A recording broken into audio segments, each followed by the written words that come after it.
सैयद बिलाल कुतुब की जिस्म में इंजीनियर की रूह आ गई है, ये हो क्या रहा है? वीडियो देखें और खुद फैसला करें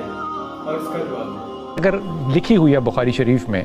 तो और उसको कोई अपनी ज़ुबान में पढ़ दे और आपको वो अपने मसलक के मुताबिक या आपके अपने ईमान के मुताबिक आपको कबूल ना हो, तो आपका हशर वैसा होता है जैसे जमशेद साहब का हुआ, जो हमारे अच्छे म्यूज़िशन भी थे और फिर बाद में उन्होंने दीन का काम भी किया। तारीख़ की किताबों में, अब मैं ये तारीख़ की किताबें जो है ना, इसमें हदीस को भी शामिल करता हूँ। हो सकता है आप 6 किताबों में अहादीस को शामिल ना करते हों, लेकिन बहुत सी अहादीस की किताबों में आपको ये बात बड़ी वाज़े तौर पे तफसीर के अंदर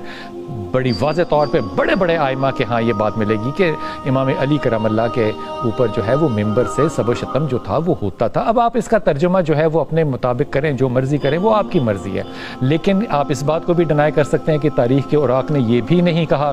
कि अल्लाह के रसूल के बेहतरीन साथी हज़रत अबू बकर सिद्दीक़ जो है, उनके साहबजादे हज़रत मोहम्मद बिन अबी बकर को जो है उनको शहीद कैसे किया गया?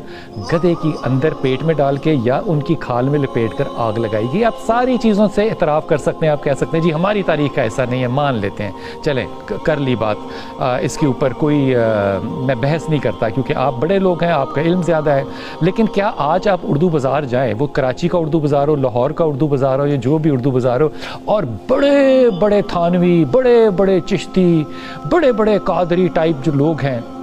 मैं किसी का नाम पर्टिकुलरली नहीं ले रहा, उन लोगों की किताबों के अंदर आज भी ये लिखा हुआ मिलता है, ला इलाहा इल्लल्लाह ब्रैकेट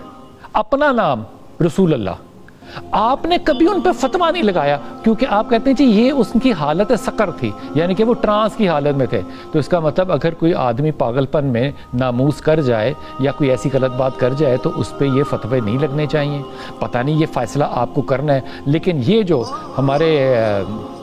इतने अच्छे मैं क्या कहूँ, मैं तंज़ीम में कोई लफ्ज़ गलत नहीं कहना चाहता, ये जो कनाडा में बैठ के मुफ्ती मुबैना तौर पे मुफ्ती साहब ने, जो कि हमेशा जो आम तौर पे ज़िक्र करते थे वो लड़कियों के निकाह का करते थे, लड़कियों की खूबसूरती का करते थे, अपने निकाहों का करते थे, और हमेशा कहते थे कि इस्लाम बढ़ाने का जो तरीका है वो ये है कि हर आदमी जो है वो 4 शादियाँ करे, क्योंकि उनकी अपनी 4 शादियाँ थीं।